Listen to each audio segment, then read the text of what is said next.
El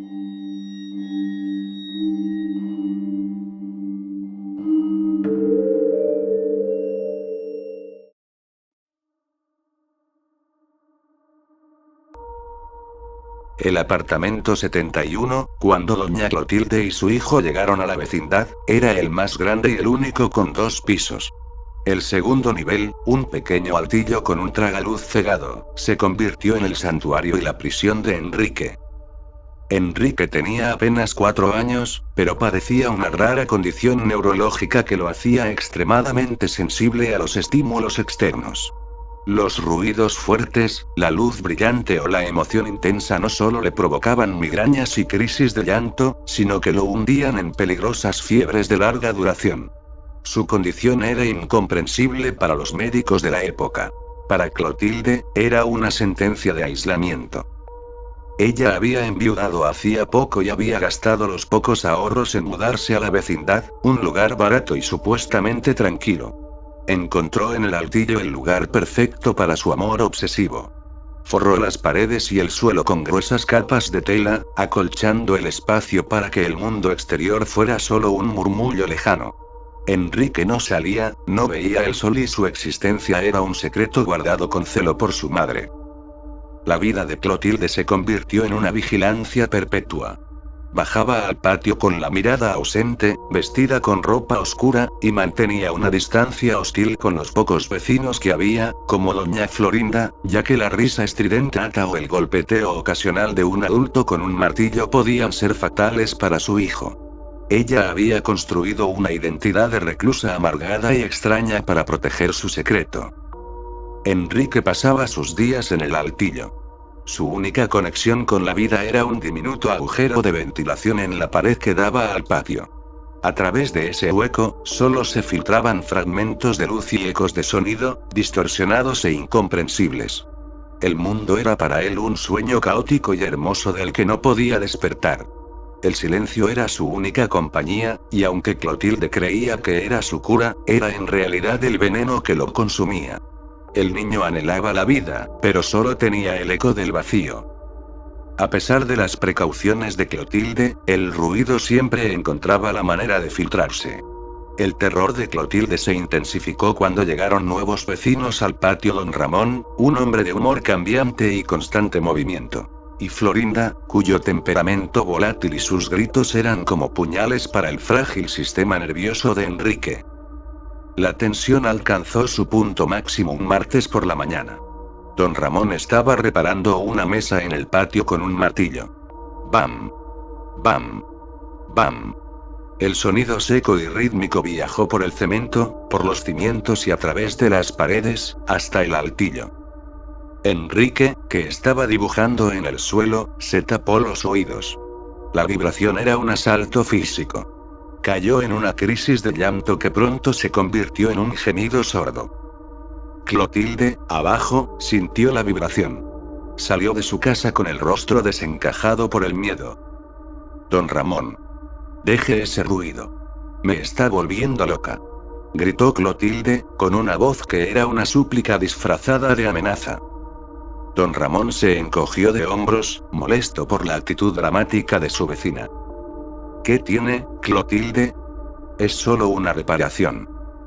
Doña Florinda salió de su apartamento, lista para defender a don Ramón solo para contrariar a Clotilde. Es usted una chusma, Clotilde. Siempre quejándose por todo. Mi paz no será alterada por su mal humor. Clotilde se derrumbó. No podía revelar la verdad de Enrique. En su desesperación, recogió el martillo de don Ramón y lo lanzó al suelo con una fuerza que asustó a todos. Si vuelve a hacer ruido, se lo juro, algo terrible le pasará. Clotilde gritó, y el miedo en sus ojos era tan genuino que los vecinos se quedaron en silencio. Ese día nació la leyenda de la bruja del 71. Su amenaza no era una maldición mágica, sino la promesa de la violencia de una madre desesperada. Clotilde regresó a su casa y subió al altillo. Encontró a Enrique temblando, con fiebre. Al abrazarlo, sintió que el martilleo no había cesado. Había comenzado en su propio corazón. A partir de ese momento, Enrique cambió. Después de cada crisis, la fragilidad de su cuerpo aumentaba, pero su curiosidad se agudizaba. Dejó de temer al ruido y comenzó a anhelarlo, pues cada sonido era la prueba de la vida que se le negaba. Un día, encontró un objeto olvidado en un rincón del altillo, un pequeño tren de hojalata. Era un regalo de su padre antes de morir. Clotilde lo había escondido porque hacía un ruido agudo y metálico al rodar. Enrique, sintiéndose fuerte por un momento, lo tomó. Se arrastró hasta la pared y, con su mano temblorosa, lo hizo rodar sobre el suelo de madera. VZZZZZZZ. El sonido, amplificado por la caja de madera del altillo, era una sinfonía prohibida. Abajo, Clotilde estaba lavando la ropa. Escuchó un ruido que no era del patio, sino del interior. Subió las escaleras con el corazón latiendo desbocado. Encontró a Enrique en el suelo, con el tren en la mano, su rostro lleno de una alegría febril. «Es un tesoro, mamá. Hace ruido», dijo Enrique, su voz un murmullo rasposo. Clotilde se acercó y le quitó el tren. No lo rompió, sino que lo guardó bajo llave en un baúl antiguo. «El ruido no es un tesoro, mi amor. Es el veneno. El silencio es el amor», le dijo Clotilde. Pero Enrique no aceptó la mentira. El tren de hojalata se convirtió en su obsesión, el símbolo de la libertad perdida. Su mente infantil comenzó a idear planes para recuperarlo, para traer el caos que tanto temía a su vida. Unos días después, Enrique se dio cuenta de algo. La cerradura de la puerta de su apartamento el 71 era un pequeño ojo que ofrecía una vista borrosa del patio. Clotilde había instalado la cerradura al revés, para que él no pudiera manipularla. Pero para Enrique, se convirtió en su telescopio. Pegaba su rostro a la madera, el ojo de la cerradura presionando su pupila. Veía un mundo distorsionado, como en un espejo convexo, el sol deforme, la figura de don Ramón alargada y cómica. Veía la vida como un espectáculo de sombras. Se pasaba horas en esa postura, observando en silencio la vida que su madre le había robado. Para Enrique, el sonido más intoxicante y peligroso de la vecindad era la risa. En particular, la risa de un hombre robusto que a menudo visitaba a doña Florinda, el señor Barriga. La risa del señor Barriga era un sonido volcánico. Era tan fuerte que las paredes vibraban y el altillo temblaba.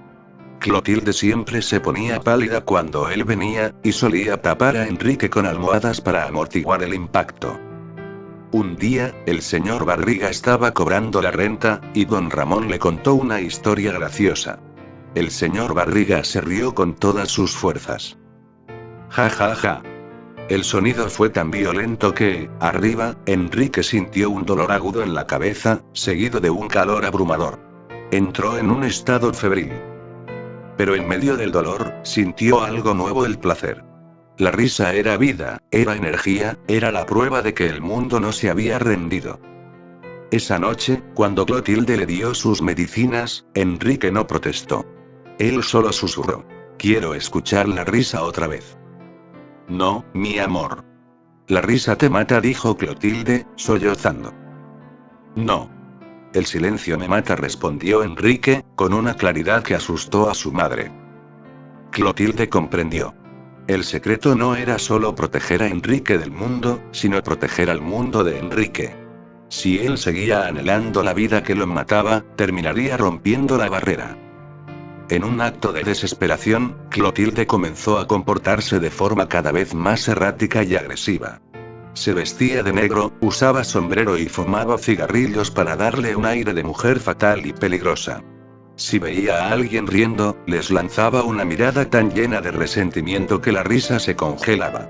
La leyenda de la bruja creció, y el miedo se convirtió en el amortiguador más efectivo para el ruido. El amor de Clotilde se había transformado en una locura preventiva. Ella había creado una barrera de terror para que su hijo pudiera seguir escuchando el silencio. Enrique, desde el altillo, siguió su obsesión por el sonido. Había encontrado un nuevo punto de contacto con el mundo: la pared que compartía con el apartamento de don Ramón. Era una pared de ladrillo hueco. Un día, en un arrebato de frustración, Enrique golpeó suavemente la pared con la palma de su mano. ¡Tump! Abajo, don Ramón, que estaba solo en su apartamento cosiendo los pantalones, escuchó un golpe sordo. Miró a su alrededor. Enrique golpeó de nuevo tump tump. Don Ramón sintió un escalofrío. Era la pared del 71. El fantasma de la vecindad. Por puro reflejo, golpeó suavemente la pared con su puño. Tump. Arriba, Enrique escuchó la respuesta. No era el ruido del juego. Era una comunicación. Su corazón se llenó de una euforia salvaje. El mundo estaba allí, y le estaba respondiendo. Enrique inventó un código de comunicación con el amigo de la pared, que él imaginaba como un ser de luz y alegría. Un golpe para sí, 2 para no, 3 para jugar. El chavo, que ya había nacido y vivía con su barril en el patio, a veces se sentaba al lado de la pared y escuchaba los golpes extraños de don Ramón. El chavo se unía al juego, creyendo que el fantasma era el que jugaba con don Ramón. Una tarde, Enrique y el chavo sin saberlo estaban jugando a un ritmo frenético. El chavo golpeaba el barril, y Enrique respondía en la pared. Clotilde, abajo, estaba preparando la comida. Escuchó la comunicación. El golpe del barril era familiar, pero la respuesta de Enrique era un golpe seco y rápido. Su rostro se transformó en una máscara de ira y desesperación. La pared, el último límite, había sido violada. Ella subió al altillo. No gritó, sino que arrastró un saco de yeso y una pala. Enrique estaba arrodillado frente a la pared, con los ojos brillantes por la emoción. ¿Con quién hablas, Enrique?, preguntó Clotilde, su voz un susurro helado. Con el mundo, mamá. Me dice que es real. Clotilde no respondió. Con el saco de yeso, mezcló la pasta y, sin una palabra, comenzó a sellar la pared, tapando el agujero de la comunicación con una capa gruesa e inamovible de yeso gris. El scratch de la pala contra la pared fue el último sonido que Enrique pudo soportar. El sellado de la pared fue el golpe de gracia para Enrique. Su fragilidad física se convirtió en una languidez mortal. Dejó de comer, y sus ojos se hundieron en cuencas oscuras. El silencio se había vuelto absoluto, y su mente, acostumbrada al ruido, se negó a funcionar sin él. Clotilde, al ver a su hijo morir lentamente por la falta de estímulo, entró en una fase de locura total. Empezó a creer que el altillo estaba maldito y que solo la luz del sol podía salvar a Enrique. Su amor se convirtió en una obsesión por la liberación. Ella subió al altillo con una caja de herramientas oxidada. Fue directamente al tragaluz, que había cubierto con planchas de madera y tela. Enrique la miró, inmóvil. Voy a dejar que entre la luz, mi amor, dijo Clotilde, con una voz que era una promesa y una amenaza. Clotilde comenzó a arrancar las planchas de madera. El ruido era insoportable, el crujido de la madera, el desgarro de las telas, el golpe del martillo. Enrique se cubrió los oídos, su cuerpo temblando.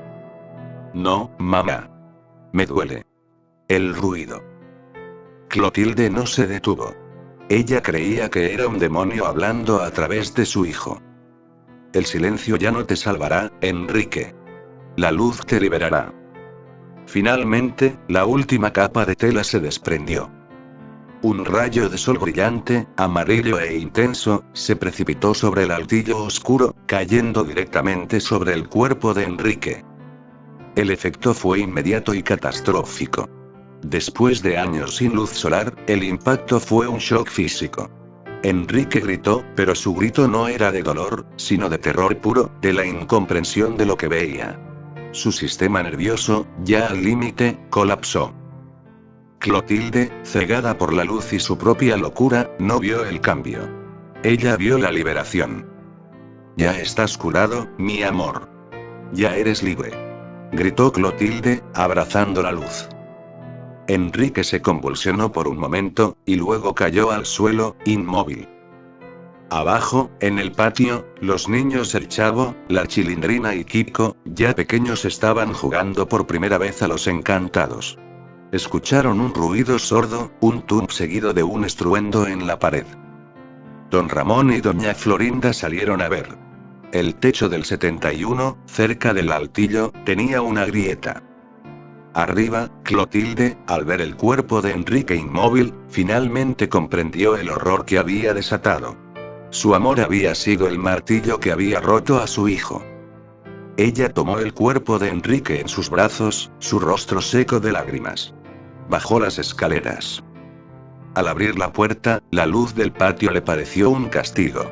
Llevó el cuerpo de su hijo al centro del patio, junto al barril. Los niños se quedaron congelados. Vieron a la figura oscura, la bruja del 71, con un niño pálido en sus brazos.